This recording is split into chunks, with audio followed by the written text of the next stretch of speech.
Assalamualaikum warahmatullahi wabarakatuh. Anda Waalaikumsalam. sekalian, bagaimana kabarnya hari ini? Sehat? Sehat Pak. Oke. Siapa yang tidak masuk hari ini? Saya Pak. Oh ya, Pak Rusman ya. Pak ini Azwar ya yang dia. Nah, Azwar yang dia masuk ya. Iya Pak. Eh, Baik ya, Ananda sekalian. Sebelum kita mulai belajar hari ini, kita berdoa terlebih dahulu. Alam sah. Iya Pak. Pimpin doa Pak Alam. Oke, terima kasih Pak. Untuk memulai mata pelajaran pada hari ini, ada baiknya kita berdoa menurut agama dan kepercayaan masing-masing. Berdoa mulai. Selesai. Terima kasih Alam.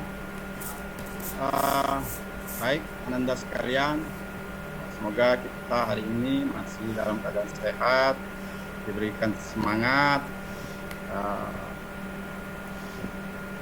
supaya kita bisa belajar dengan hari ini dengan menyenangkan, sehat, semangat ya. Sehingga tujuan belajar kita hari ini tercapai. Usman. Ya Pak. Usman. Apa Pak? Kelihatannya kamu ngantuk. Enggak Pak. Pas semalam itu bergadang. Enggak Pak. Gimana? Enggak Pak, saya semangat kok sekarang Pak. Ya, semangat ya, Iya Pak. Usman. Iya Pak.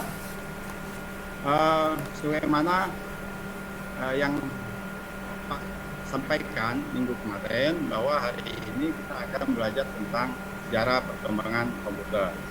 Bagaimana, Deka? Sudah baca-baca buku masalah sejarah perkembangan komputer? Dikit Pak. Oh ya, dikit. Ya. Iya Pak. Bagaimana, Deka? Yang kamu baca itu sejauh mana itu? Sejauh ini loh Pak, kalau komputer itu diciptakan pertama sekali oleh Bapak kita Charles Babbage Pak. Kemudian itu dia dulu komputernya besar-besar Pak, kayak vakum gitu besar gitu Pak. Jadi kalau komputer generasi pertama itu Pak dia besar gitu Pak. Oh ya, terima kasih Deka. Iya Pak. Baik, Ananda sekalian, hari ini kita akan belajar tentang sejarah perkembangan komputer. Perhatikan slide yang ingin Pak sampaikan kepada Ananda semua. Sudah tampak jelas Ananda sekalian? Pak. Herwandi, bagaimana Herwandi? Kelihatan Jelas ini? Pak. Jelas Pak. Kelihatan nih Herwandi? Ya, jelas Pak. Jelas ya. Baik ya. Tolong perhatikan karena nanti di sini kalian akan bentuk kelompok diskusikan tentang mengungkap sejarah perkembangan komputer. Ini Pak ada tampilan, oke. Ini Pak tampilkan video tentang sejarah perkembangan komputer. Tahu nggak guys, kalau komputer itu pada saat awalnya dibuat sebagai kalkulator mekanik atau mesin penghitung loh. Hal tersebut merujuk pada istilah komputasi yang berarti penghitungan. Sehingga komputer berarti orang atau alat yang digunakan untuk berhitung. Pada tahun 1937, ilmuwan John V. Atanasov membuat komputer rancangannya yang bernama Atanasov Berry Computer atau ABC yang dijadikan cikal bakal komputer elektronik yang pertama loh guys. Tahu nggak Sobat Kom? Dalam perkembangannya, komputer memiliki 5 generasi yang berbeda loh. Generasi pertama yaitu pada tahun 1940 sampai dengan 1955. Sekarang, hingga masa depan, komputer generasi 5 masih dalam tahap pembangunan, di mana generasi ini memiliki kemampuan mendengar, berbicara, dan melihat. Tentunya, generasi komputer ini sangat canggih. Komputer ini mempunyai teknologi yang dibuat dengan kecerdasan buatan atau yang disebut artificial intelligence. Bagaimana? Alam sah? Ananda Alamsa, bagaimana menurut Ananda ide tadi sudah cukup jelas menyampaikan sejarah perkembangan komputer? Cukup jelas Pak, tapi banyak sekali itu perkembangannya dari awal nggak hafal Ya. kita. Iya. Kita harus seperti yang Pak sampaikan tadi, bahwa nanti kamu Ananda sekalian membentuk kelompok diskusi yang akan mendiskusikan tentang mengungkap sejarah perkembangan komputer. Di sini Pak bagi 2 kelompok diskusi, mana ketuanya yang pertama Pak Herwandi, Ananda Herwandi, yang kedua Ananda Dika.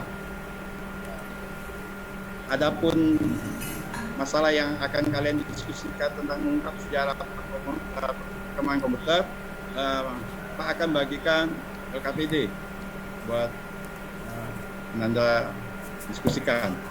Nah, ini nanti dibuat nama kelompoknya ya, nama kelompok, nama siswanya, kelas. Adapun yang kalian diskusikan di sini, yang pertama itu mengidentifikasi ini perkembangan komputer.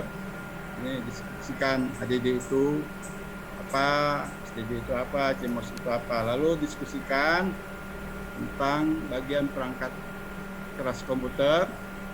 Lalu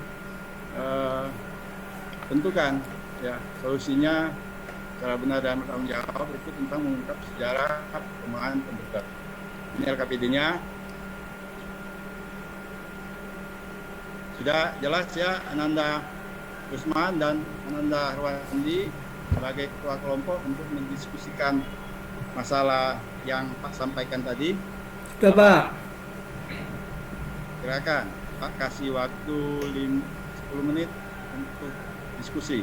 Pak, kelompok 1 selesai Pak.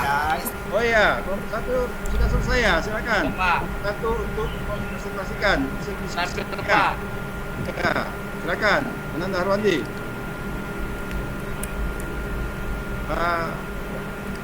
Kami ada 2 Pak. Ini hasil dari diskusinya ini Pak. Ya, Yang lebih lengkap mungkin ada kelebihannya ini aja Pak.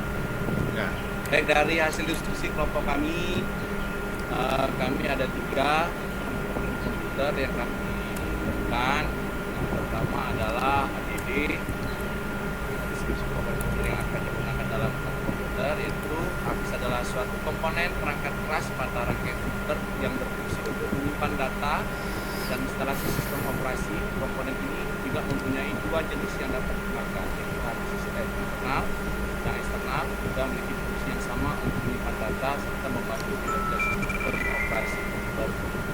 Nah, kelebihan hard disk internal itu 1, lebih tahan lama, tidak diperiksa, 2, cukup kuat terhadap serangan malware atau virus, akan tetapi hal ini juga tergantung pada penggunaan user sendiri. Yang ketiga, proses pengolahan data yang lebih cepat. Dan yang keempat, harga yang ditawarkan relatif lebih murah. Hal ini disebabkan karena hard disk internal sudah termasuk satu paket dengan perangkat laptop atau komputer ketika melakukan kerja. Kekurangan hard disk internal itu 1, pada beberapa varian yang dimiliki relatif lebih kecil dibandingkan dengan komponen HDD eksternal. Yang kedua, kurang fleksibel dan tidak bisa bebas digunakan dan dibawa kemana-mana.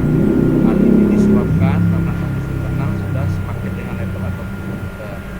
Untuk kelebihan hard disk eksternal, yaitu 1, sangat fleksibel, bisa dibawa dan digunakan di mana saja dengan cepat dan praktis. Yang 2, mempunyai bentuk yang kecil dan sangat ringan. Yang 3, ukuran penyimpanan lebih besar dan bisa dimanfaatkan untuk beragam file. Kekurangan hard disk eksternal adalah 1, memiliki harga yang lebih mahal, 2, rawan terkena serangan virus, akan tetapi hal ini juga tergantung dari pemakaian pengguna itu sendiri. Yang ketiga, memiliki kinerja yang lebih lambat dalam mengelola suatu data dibandingkan dengan hard disk internal. 4, lebih cepat mengalami overhead atau panas saat mentransfer file dari jumlah besar. Yang 5, rawan terhadap goncangan yang menyebabkan kerusakan perangkat, maka dari itu kita harus berhati-hati dalam penggunaan komponen ini.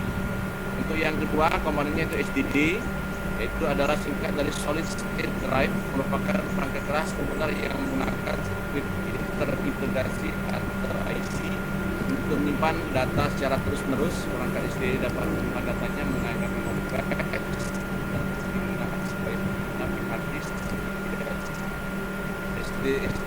SSD merupakan penyimpan data generasi baru dikenal dengan kecepatan bacanya yang lebih baik daripada hard disk biasanya dan bisa digunakan di PC atau laptop.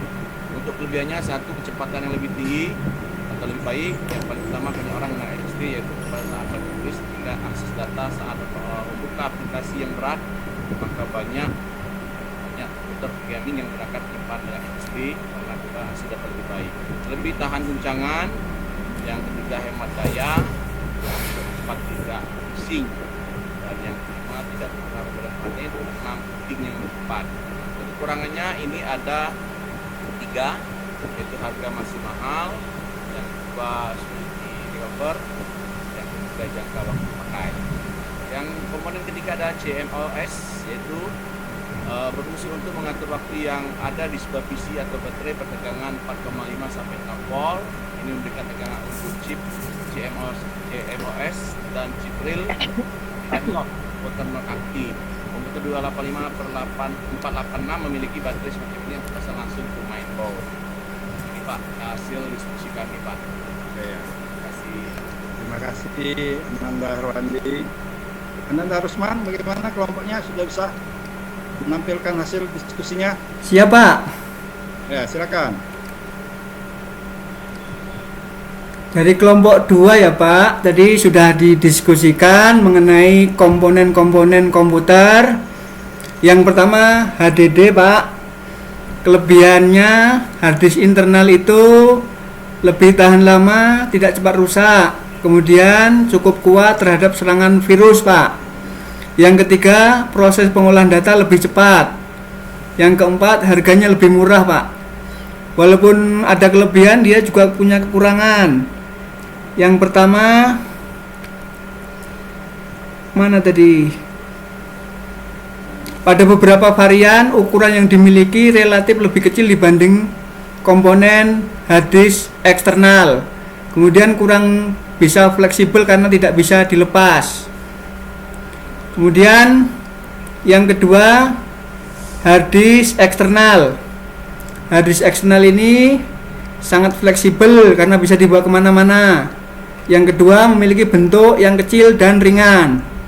Yang ketiga, ukuran penyimpanan lebih besar dan bisa dimanfaatkan untuk menyimpan banyak file.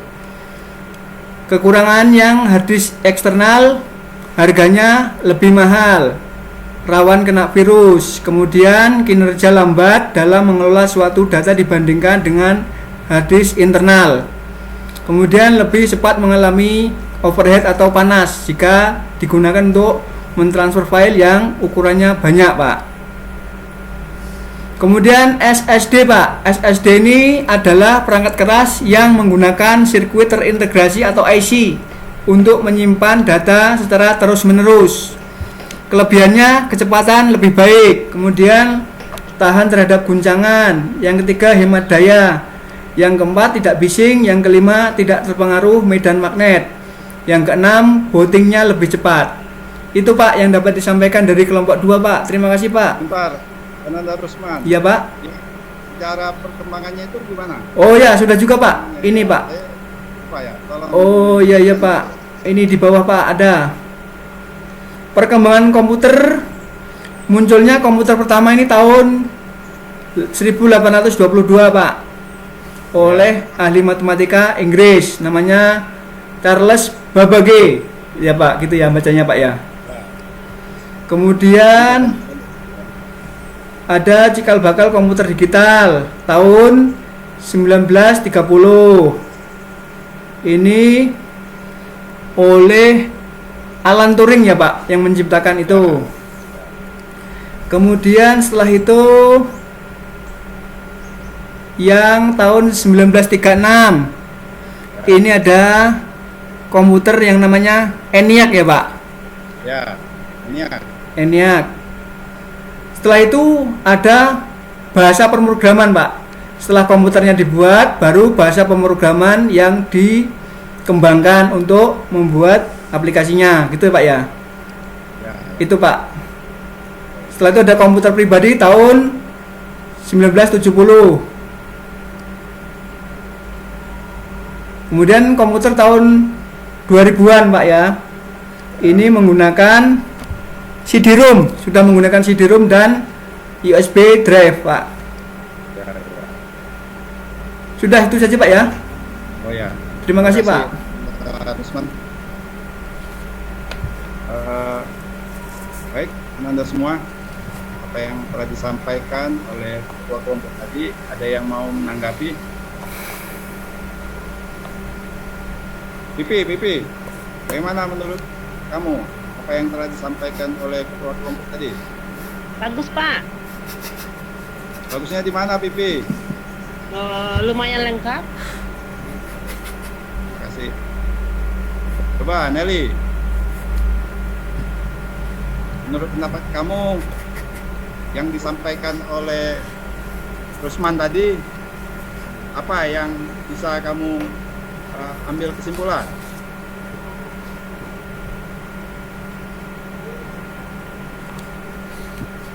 Oh ya, lagi keluar ya? Atau gimana ini?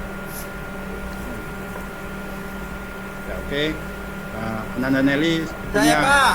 Ya, Ananda Azorman, gimana itu? Ya bagus sekali Pak. Artinya kita beruntung yang hidup zaman sekarang. Kita tidak lagi menikmati komputer yang super panas, super besar. Jadi kita dalam kantong pun sudah bisa milik komputer Pak. Punya komputer. Oh iya. Ya, jadi kita beruntung. Nggak tahu kalau ke depan mungkin bisa lebih kecil lagi. Ya, sampai kita bingung ngantonginya Pak. Terima kasih. Terima kasih, Ananda Azorman. Bagus. Barangkali Ananda Herwandi bisa menyimpulkan. Baik Pak, jadi dari hasil diskusi beberapa kelompok mengenai 3 komponen komputer ini dapat disimpulkan bahwa di dalam penggunaan sebuah komputer kita bisa menentukan perangkat komputer untuk melakukan penyimpanan sesuai dengan spesifikasi komputer atau tipe penggunaannya. Misalnya kalau di perangkat di PC kita bisa menggunakan HD apa atau SD apa, dalam laptop kita bisa menggunakan spesifikasi apa, dalam handphone dan lain-lain. Kita bisa menentukan dari ketiga komponen ini sesuai dengan spesifikasinya Pak. Gitu, Pak. Oh ya, terima kasih. Jadi kita semua harus mengikuti perkembangan IT, khususnya di bidang komputer Ananda semua, karena Ananda semua sudah mengambil jurusan teknik komputer dan jaringan. Jadi informasi tentang perkembangan komputer harus diikuti dengan membaca buku, melihat di website, YouTube, sehingga informasi perkembangan komputer kita paham. Bisa dimengerti Ananda semua? Bisa, Pak. Terima kasih. Baik, untuk minggu depan pertemuan yang akan datang kita akan mempelajari tentang spesifikasi perangkat keras komputer. Minta Ananda semua untuk membaca buku sehingga pertemuan yang akan datang Ananda semua sudah memiliki pengetahuan tentang spesifikasi perangkat keras komputer. Baik, Pak akhiri pembelajaran hari ini dengan mengucapkan wassalamualaikum warahmatullahi wabarakatuh. Waalaikumsalam Waalaikumsalam warahmatullahi wabarakatuh.